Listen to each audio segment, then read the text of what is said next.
Hi guys, welcome to another Planzilla video.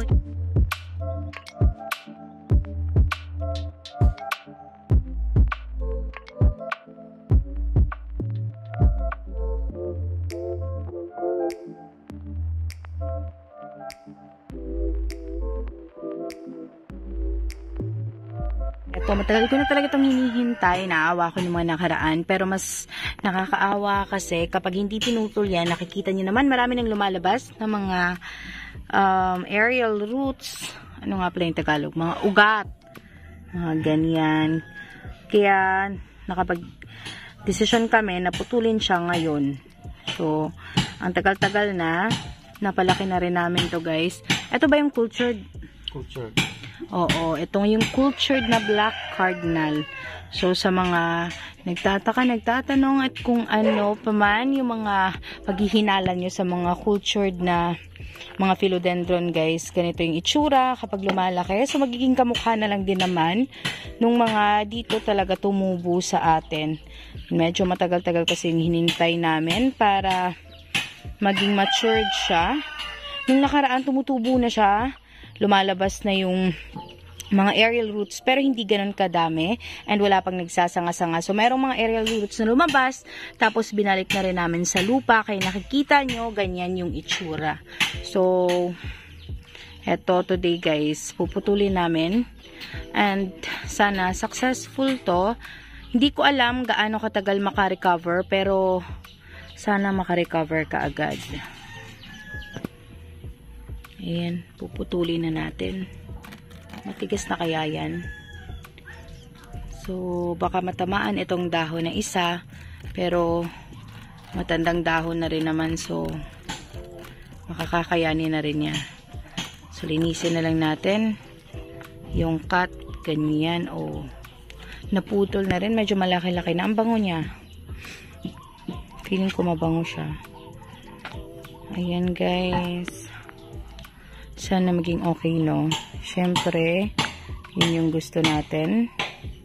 Kukuha ba ako ng cotton? Oo, cotton talaga. Alam niyo dati na meron kaming video na ganito. Tapos nagputol kami. Ang tagal ko talagang hinintay na makarecover. Tapos yung sign ko na recovered na siya. Meron ng bagong dahon na tumubo. Yung bagong dahon yung lumabas. So, nakaka-happy. Tapos nung nag-open na, ayun. Recovered na yun. Para sa akin, ganun. Ewan ko sa inyo. Ewan ko kung ako lang ba. Basta, ganun ko siya tinitingnan. Kasi buti na rin tumubo, 'di ba? Ibig sabihin, okay na siya kasi nakapagpa-open na siya ng bagong dahon. So, sana na lang, pagdasal ko na lang na maging okay to. Siyempre, ganun tayo. Kawawa talaga pag hindi pinutol. Kita nyo naman, ganun nakadami yung mga aerial roots niya. Mamamatay lang yan kapag pinabayaan na litaw lang. Kasi nga, bigla na lang yan matutuyot. So, kawawa naman. Kaya, mas maganda talaga na maputol. Kasi humahaba na rin yung katawan niya. And malayo na siya sa pinaka-cutting media niya. Kaya talagang magsa-struggle yung mga lumalabas na mga roots na nasa taas kasi hindi sila makakakuha. So, ay naglalagay tayo ng dithane. Yung dithane namin, guys, hindi na talaga siya mukhang powder kasi nagbubuo-buo na ang tagal-tagal na kasi simula nung huling gamit namin yan. Tapos, naiinitan na uulanan kahit pa nakalagay sa container niya, eh, naging ganyan na. So, iiwan na lang daw yung cotton dyan para ma-absorb niya yung nagtutubig-tubig pa kasi siya, guys, nagju-juice pa siya kasi sobrang ganyan talaga yung ganitong klase ng filo kapag pinuputol. Kaya iwan na muna namin dyan para masipsip niya yung lumalabas pa. Ito yung pot na nahanda namin. Recycled pot lang yan and nahugasan na yan kanina. So, ayan. Tingnan natin sa kabila. Dito tayo. Ayan, oh. Naku. Ganyan. So, lalagay na. Di ko alam kung naglagay ba kami ng coco cubes dyan sa mother plant. Pero, mother plant na siya finally. Yun, mother plant na yung isa. Napakahirap. Kasi medyo pabuhaghag yung mga dahon niya. Kasi nga, nasa taas na siya, hindi ba? Nasa, medyo mahaba na yung body niya. Saka nagsilabasan yung mga dahon. Kaya, medyo pabuhaghag sila. And may mga mahahaba pang roots. Kaya, ayan, pinaikot-ikot muna para malagay natin dito sa pot na inihanda namin. Hindi kalakihan yung pot. Kung maikukumpara nyo yung size, oh. Pero okay lang kasi top cut naman na to.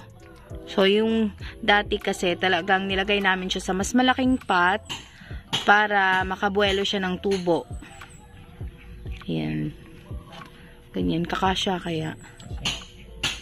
So, sabi niya kakasya siyang nagtatanim kaya maniwala na lang tayo. Di ko mapapromise na lahat ng dahon mananatili dyan, pero try na lang natin. Saka wag na muna nating paulanan kasi bagong cut. Saan mo yun ilalagay? Ayan guys, pinupwesto na. Hoy, napaka-perfect naman niya sa size ng pot niya. Ako, bless this black cardinal Lord. Yan, sa wakas. Napakaganda siya. Napakaganda niyang tingnan. Gustong gusto ko siyang ganyan.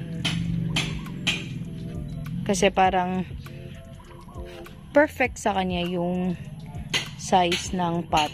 Diba? Ganyan yan. Palagi pa namang umuulan ngayon. Wala nga pala kaming bagong mix na andito. Hindi kami nakapag-order.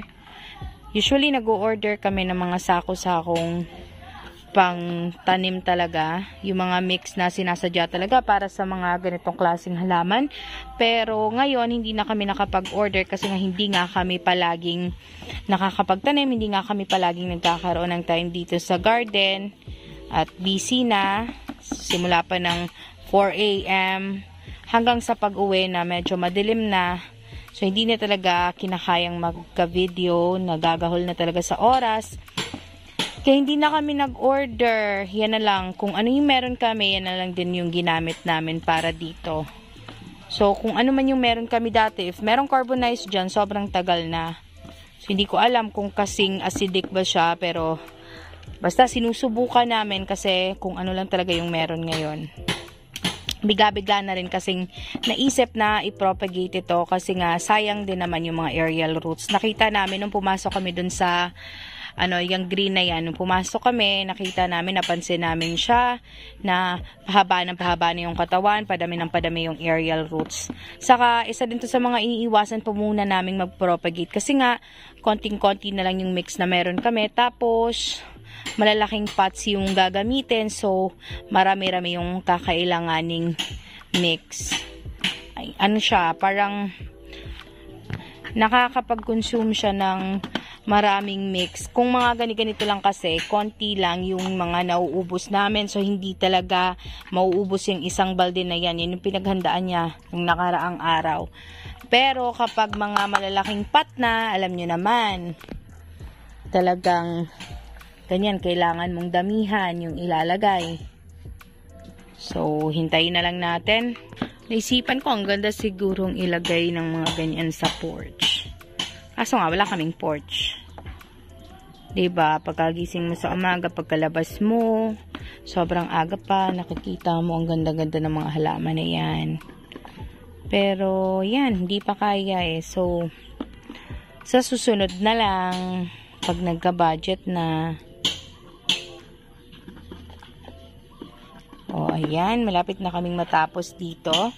So, sa mga interesado pa sa ganitong mga halaman ngayon guys, sigurado ako makakabili kayo na hindi na katulad ng dati kasi mura na lang yung mga halaman ngayon. Imagine yung Florida Beauty na hindi ko rin naman alam kung magkano yan dati. Basta sure ako na mahal yan, pero ngayon nabebenta na lang ng around 600, 650, mga ganon. So, talagang bumaba na yung presyo ng mga halaman. So, baka makakabili ka na ng malaki na rin na ganito, tapos sobrang mura lang. Ayan guys, malapit na talaga kaming matapos. Saka ito na lang, itong mother plant, kailangan talagang lagyan ng cover, yung cut, kasi masyado siyang open and dapat hindi siya exposed sa tubig kasi lalo't maulan ngayon. So, hindi namin dapat i-expose yan para hindi mabulok. So, yan na lang siguro para sa video ngayong araw. And see you kapag meron na naman ulit kaming time na makapag-upload, makapag-video. Salamat sa panonood. Bye!